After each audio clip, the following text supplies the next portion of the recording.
या सुलतानी संकटाला आतापर्यंत या 50 वर्षामध्ये धरणग्रस्त वैतागून गेलेला आहे आणि या सुलतानी संकटामध्ये आता मध्यंतरी आलेले काही जे आहे तर पूर्वी त्याच्याही अगोदरची एक आठवण करून देतो तुम्हाला.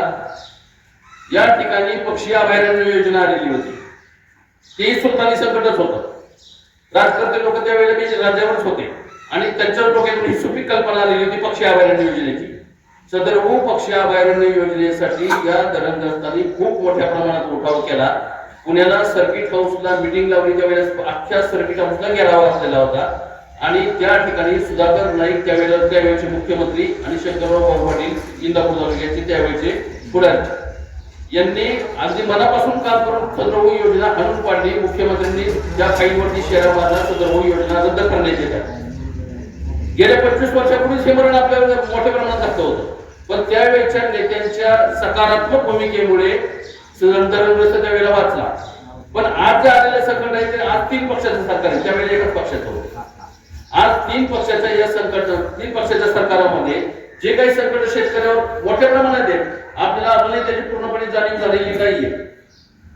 संबंधित सरकारांनी शेतकऱ्याच्या दृष्टीने सकारात्मक भूमिका घेण्याचं सोडून येथील हजारो एकर जमीन आणि हजारो शेतकरी याचे प्रपंच उद्ध्वस्त करायचे आणि या ठिकाणी अदानी अंबानी सारखे मोठे उद्योगपती किंवा काही एनजीओ कंपन्या यांना हे क्षेत्र द्यायचे त्या आणि या क्षेत्राचं पर्यटनासाठी वापर करण्यात जाणार.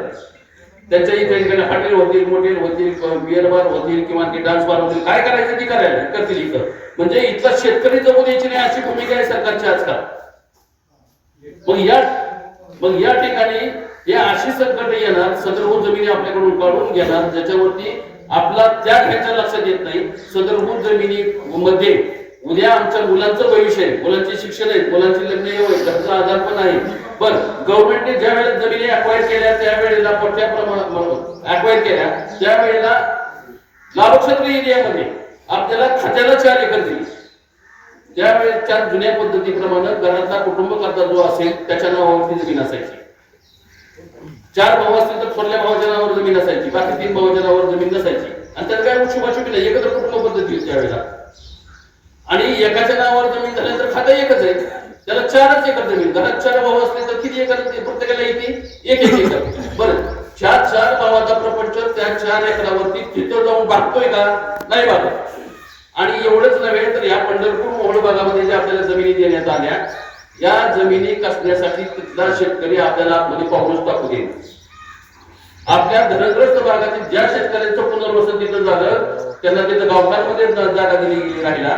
पण सदरहू शेतकरी शेतात पाऊलच टाकू द्यायचं नाही तर यांना हटवून द्यायचं म्हणून आपल्या उर्णी क्षेत्रातील 10 शेतकऱ्यांची खून झालेली त्या ठिकाणी. आता कायदा काय सांगतो की सदरहू शेतकऱ्यांना शासनाने संरक्षण पुरवायचे. शासनाने तत्कालीन अजिबात संरक्षण कसलं पुरवलं नाही आणि याच्यामुळे काय करावं लागलं तर संबंधित शेतकऱ्यांना परत विस्थापित व्हावं लागलं. त्या जमिनी फुका बसल्या विकावे लागल्या. इथं येऊन परत जे काही जमीन राहिली त्या जमिनीवरती परत आपले प्रपंच चालू करावे लागले. बरं त्या जमिनी बी आता काढून घेतल्या तर हा शेतकरी अगदी मोकळाच होणार आहे. त्याच्या नावावर गुंठा जमीन राहणार नाही. त्याचा प्रपंच करण्याचाही त्याला अधिकार ठेवायचा का नाही या गव्हर्नमेंटला काही कळत नाही. एक लक्षात घ्या शिवाजी महाराजांच्या काळामध्ये शिवाजी आता आजपर्यंत राजा झाला नाही आणि कोणी पुढे म्हणत नाही. शिवाजी महाराजांनी त्यावेळेला आपल्या आदेशांवेळी सांगितलेलं आहे एका पत्रामध्ये की शेतकऱ्याच्या भाजीच्या देठालाही कुणी हात लावता उपयोगी नाही. कुणाला सांगितलं? सेनापतीला सांगितलं. म्हणजे राजकर्त्यांचा आणि जिथं काही गुंडमावाली अशी काही लोक होती त्यांचा कुणालाही त्रास होणार नाही अशा पद्धतीने त्याचे आदेश होते आणि त्याची अंमलबजावणी झाली पण त्या पद्धतीने. आजच्या घडीला मात्र या ठिकाणी असा आदेश निघणं शक्यच नाही. शेतकऱ्याच्या भाजीच्या देठाला हात लावू नका म्हणणार तो एकमेव आहे. आणि आजचं सरकार भाजीचा देठ राहू द्या जिथं भाजी पिके ती जमीनच काढून घ्यायला निघाली. ती जमीनच काढून घ्यायला निघाले. भाजी पिकवणं तुला लांबच राहिला आपल्याला.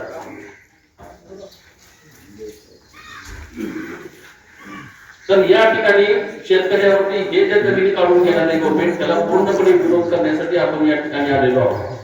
आणि या विरोधाला धार घेण्यासाठी म्हणून हे मेळावे सगळे इंदापूर तालुक्यात 6-7 मेळावे, आपल्या करमाळा तालुक्यात थापायला मेळावे, अजून काही मेळावे लागतील. दौंड आणि कर्जत तालुक्यातही मेळावे लावायचा प्रयत्न आहे. ही जनजागृती याच्यानंतर महामेळावा होणार आहे. आज जसे आपण या म्हणजे बहुसंख्येनेच म्हणतो मी, कारण का प्रत्येक एक जण जरी आलेला असला कुटुंबातून तरी आम्ही 10 माणसं समजतो. अशा पद्धतीने आम्ही समजून हे कार्यक्रम करतो. तर या संख्येने आता जे उपस्थित आहे ह्याच्यापेक्षाही मोठ्या संख्येने आपल्याला महामेळाव्याचं ज्या वेळेला नियोजन होईल त्यावेळेला आपल्याला निरोप दिला जाईल आणि त्या निरोपाच्या वेळेला आपण सर्वांनी बहुसंख्येने, भले तो महामेळावा पुण्यात असेल किंवा मुंबईमध्ये असेल, त्यावेळेलाही आपली उपस्थिती तितक्याच ताकदीने असणं गरजेचं आहे. एवढं माझं प्राथमिक संपवतो आणि थांबतो. बाहेर पडलेल्या सर्व लोकांनी आतमध्ये येऊन बसण्याची विनंती करण्यात येत आहे. Filter point